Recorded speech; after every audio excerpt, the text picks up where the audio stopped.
नमस्कार मित्रांनो, NICL म्हणजेच नॅशनल इन्शुरन्स कंपनी लिमिटेड यांच्या तब्बल 274 ॲडमिनिस्ट्रेटिव्ह ऑफिसरच्या वॅकन्सीज आलेल्या आहेत।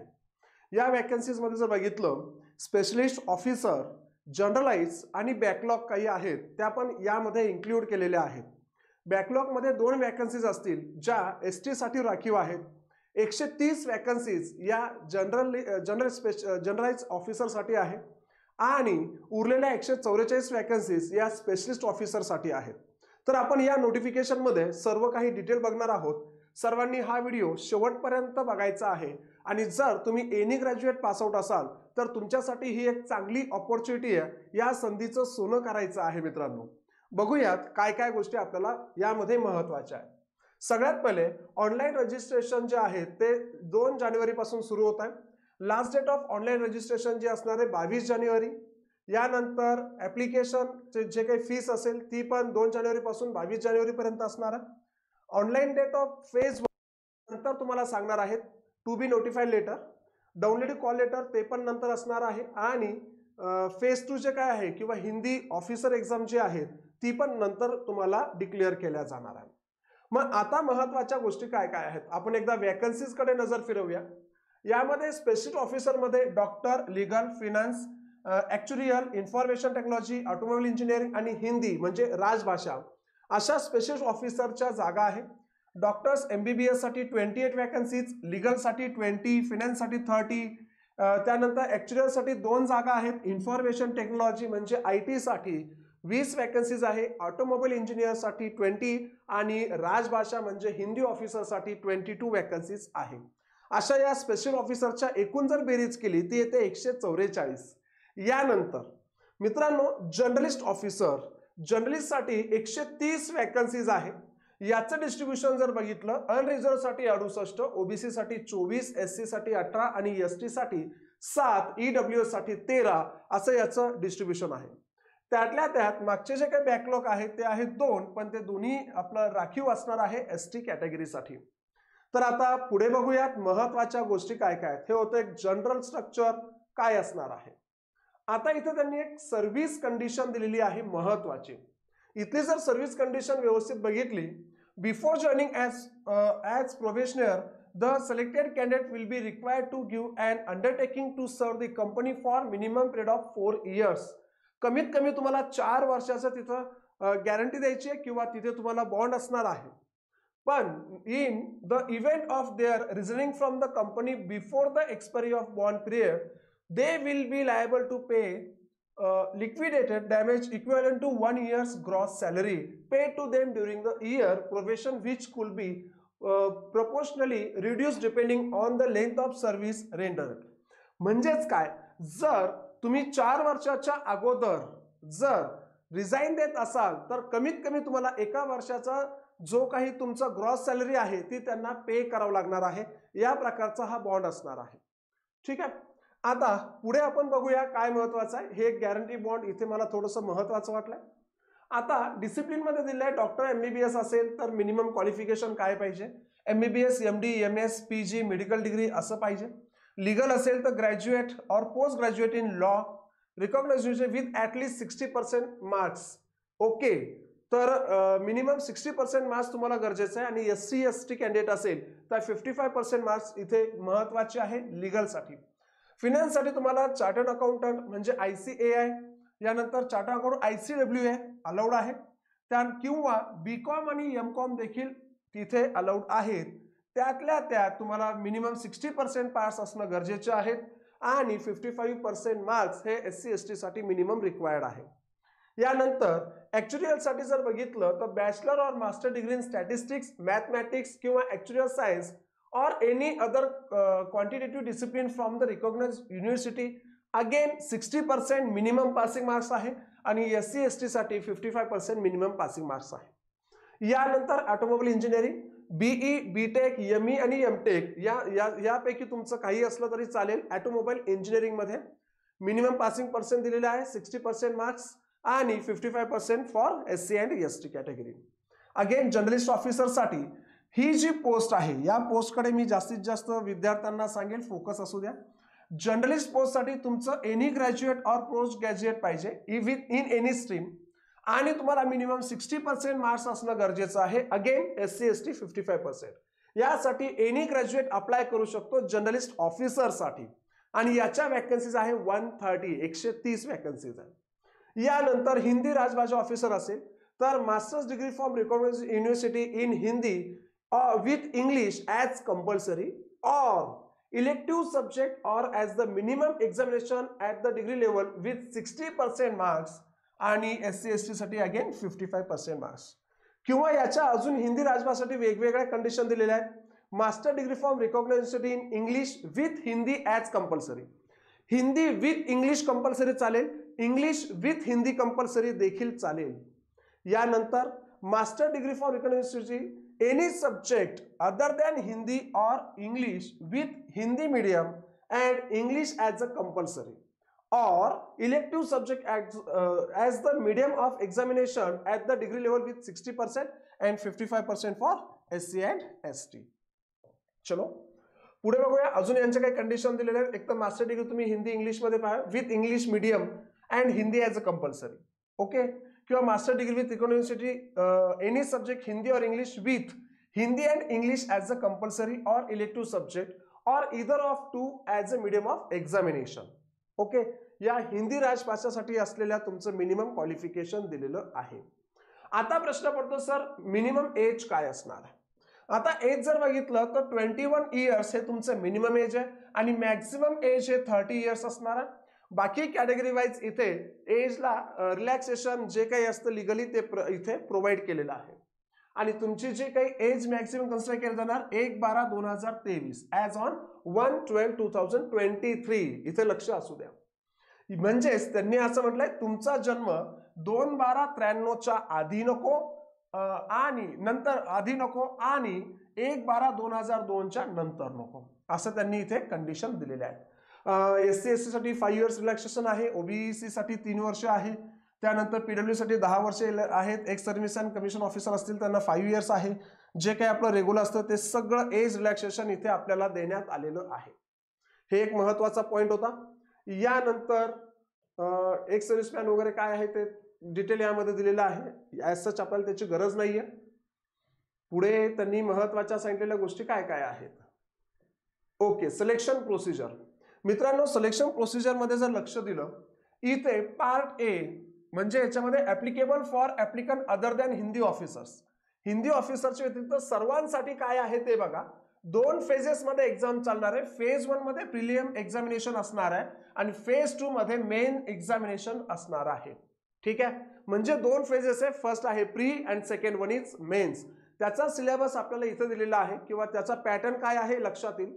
यानुसार जर बघितलं एक्झाम पॅटर्न नुसार इंग्लिश लँग्वेज ऑब्जेक्टिव्ह असणार आहे 30 मार्क्स साठी, रिझनिंग ॲबिलिटी 35 मार्क्स आणि क्वांटिटी ॲप्टिट्यूड 35 मार्क्स. म्हणजे आपलं जे काही जनरली बँकिंगच्या ज्या प्री एक्झामिनेशन असतात त्याच धर्तीवर आधारित 30, 35, 35 100 क्वेश्चन्स इथे तुम्हाला असणार आहे आणि 1 तासाची ही प्री एक्झामिनेशन असणार आहे. हे सगळ्यांसाठी असणार आहे, फक्त कोणाला नसणार आहे हिंदी ऑफिसर साठी. पुढे बघूया मेन्स एक्झामिनेशनचा पॅटर्न काय आहे सर. बघा आता मेन्स एक्झामिनेशन मध्ये मेन्स एक्झाम आहे प्लस ऑब्जेक्टिव्ह देखील आहे बरं का रे. आता मेन एक्झामिनेशन मध्ये रिझनिंग तुम्हाला 50 questions 50 marks, English language 50 question 50 marks, general awareness 50 question 50 marks, computer knowledge 50 question 50 marks आणि क्वांटिटी ॲप्टिट्यूड 50 क्वेश्चन्स 50 मार्क्स. म्हणजे इथे तुम्हाला 5 सब्जेक्ट्स कन्सिडर केलेले आहेत. Maths, logical reasoning, English, general awareness आणि कॉम्प्युटर अवेअरनेस प्रत्येकाला 50 क्वेश्चन्स आणि 50 मार्क्स असणार आहे.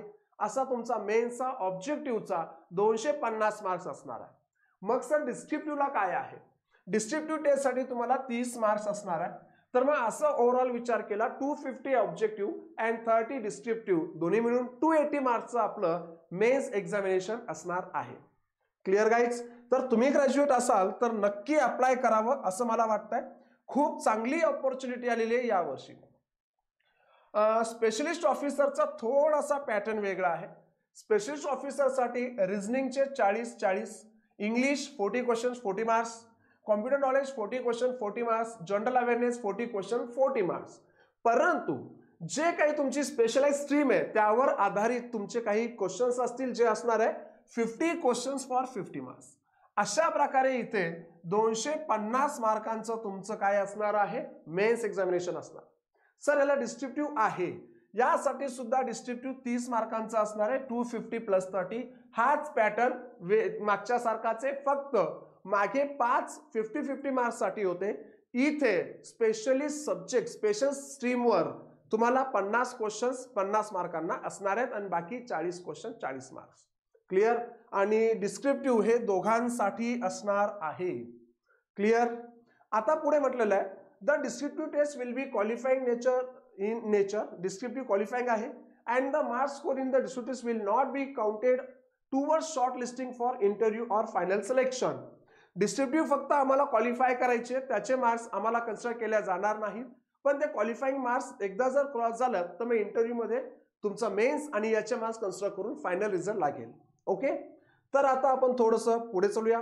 सर निगेटिव्ह मार्किंग आहे, हो इथे मेन्शन केलेलं आहे, निगेटिव्ह मार्किंग दिलेली आहे. प्री आणि मेन्स दोघांसाठी निगेटिव्ह मार्किंग तुम्हाला असणार आहे. 1/4 mark of the assign to the question will be deducted as the penalty. म्हणजे 1/4 याला निगेटिव्ह असणार आहे. ओके. ओके. आता पुढे महत्वाचं काय सांगायचं आहे, ठीक आहे, यामध्ये काय नाही. आणि ज्यांचं जर सिलेक्शन झालं, शेवटचा जो टप्पा आहे तो आहे ॲज युजल इंटरव्ह्यू. हिंदी ऑफिसरसाठी जो काही पॅटर्न असणार आहे, रिझनिंग 40-40, जनरल अवेअरनेस 40-40, इंग्लिश 40-40, त्यानंतर ट्रान्सलेशन म्हणजे इंग्लिश टू हिंदी और हिंदी टू इंग्लिश यासाठी 40-40 असणार आहे. यानंतर टेस्ट ऑफ इंग्लिश और Hindi grammar, vocabulary, knowledge of act, rules regarding official language यासाठी 40-40 असणार आहे. आणि एसे, त्यानंतर प्रिसाइज, कॉम्प्रेन्शन आणि लेटर रायटिंगसाठी 4 क्वेश्चन्स असतील 50 मार्क. असा थोडासा वेगळा पॅटर्न असणार आहे राजभाषा ऑफिसरसाठी किंवा हिंदी ऑफिसरसाठी. नेक्स्ट मित्रांनो, याच्यासाठी सुद्धा त्यांनी सांगितलेलं पेनल्टी असणार आहे. पुढे महत्वाच्या गोष्टी काय काय आहेत हे इकडे लक्ष द्या. यासाठी इंटरव्ह्यू तुम्हाला द्यायचा आहे. त्यांनी सांगितलं शॉर्टलिस्टेड कॅन्डिडेटला इंटरव्ह्यूसाठी काय केलं जाईल, कॉल दिला जाईल. त्यामुळे तुम्हाला तिथं 3 फेजेस कन्सिडर करता येईल, pre, mains and interview. Okay. Okay. त्यानंतर yes, application fees SC ST PW कॅन्डिडेटसाठी 250 एवढी ऍप्लिकेशन फीस आहे. आणि अदर दॅन SC ST आणि PW कॅन्डिडेटसाठी 1000 रुपये याची काय असणार आहे, आणि यामध्ये GST इन्क्लूड आहे. 1000 रुपये यामध्ये फीस असणार आहे. हे फीस बद्दल जरासं महत्वाचं होतं. सर एक्झामिनेशन सेंटर्स काय आहे बघा. फेज 1 साठी जे काही एक्झामिनेशन सेंटर आहे मित्रांनो, आपण महाराष्ट्राबद्दलच विचार करूया. महाराष्ट्रामध्ये फेज 1 साठी असलेले एक्झामिनेशन सेंटर आहे मुंबई, नवी मुंबई, ठाणे, MMR, नागपूर, पुणे आणि छत्रपती संभाजीनगर. तर हे सगळेचे सगळे सेंटर्स आहे महाराष्ट्रासाठी. यानंतर नाशिक सुद्धा आहे. तर प्री साठी एवढे आपल्याला एक्झामिनेशन सेंटर दिलेले आहेत. त्यामुळे एक्झामिनेशन सेंटरचा प्रॉपर विचार करून तुम्ही सेंटर सिलेक्ट करावं. यानंतर फेज 2 मेन्स म्हणजे हिंदी राजभाषासाठी, फेज 2 अँड फॉर हिंदी राजभाषासाठी प्रोव्हिजनल साठी महाराष्ट्रासाठी फक्त मुंबई, नवी मुंबई, ठाणे आणि MMR एवढेच सेंटर असणार आहे. ओके. मग बाकीचे सगळे सेंटर यामध्ये नसतील. प्री साठी सेंटर आहेत आणि मेन साठी फक्त मुंबई, नवी मुंबई, ठाणे, MMR. आता पुढे महत्वाची गोष्ट, इथं असं सांगितलेलं आहे separate call letter will be issued for the phase 1 and phase 2 and Hindi examination and should be downloaded by the candidate from the link provided in the company's website. ही जी काही वेबसाईट त्यांनी दिली आहे त्यावरून तुम्ही तुमचा फेज 1 चा आणि फेज 2 चा वेगवेगळा कॉल लेटर डाउनलोड करायचा आहे. ओके. हे आपलं युजुअलच आहे तसं.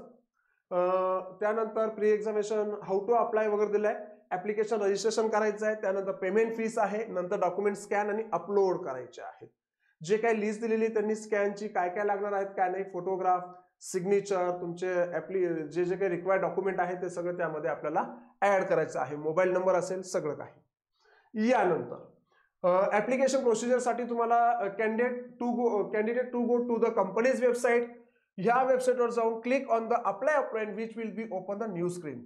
ही जी काही वेबसाईट आहे या वेबसाईटला आपल्याला अप्लाय करायचं. या वेबसाईट जाऊन तुम्हाला फॉर्म भरायचा आहे आणि तिथून तुम्ही ऍप्लिकेशन भरू शकता असं त्यांनी वेबसाईट दिलं आहे. पण तिथे कोणत्या सेक्शन मध्ये जायचं आहे, अप्लाय ऑनलाईन यामध्ये जाऊन तुम्ही पुढचं प्रोसिजर कंटिन्यू करायची आहे. नेक्स्ट पेमेंट जी आहे ती फक्त ऑनलाईन मोडमध्ये असणार आहे, याच्यामध्ये ऑफलाईन वगैरे नसतील. त्यानंतर असणार आहे signature, thumb impression, hand written declaration हे तुम्हाला इथे द्यावंच लागणार आहे. हँड रिटन स्वतःच्या हाताने असणं कंपल्सरी आहे. त्यांनी जे काही इंक दिलेली आहे ते महत्वाचं आहे. हँड रिटन हे कॅपिटल लेटर्स मध्ये असणं अतिशय महत्वाचं आहे. Okay, next. पुढे यामध्ये अजून काय काय आहे, कॉल डाउनलोड कसं करायचं, काय करायचं, या सगळ्या गोष्टी इथे आपल्याला प्रोव्हाइड केलेल्या आहेत.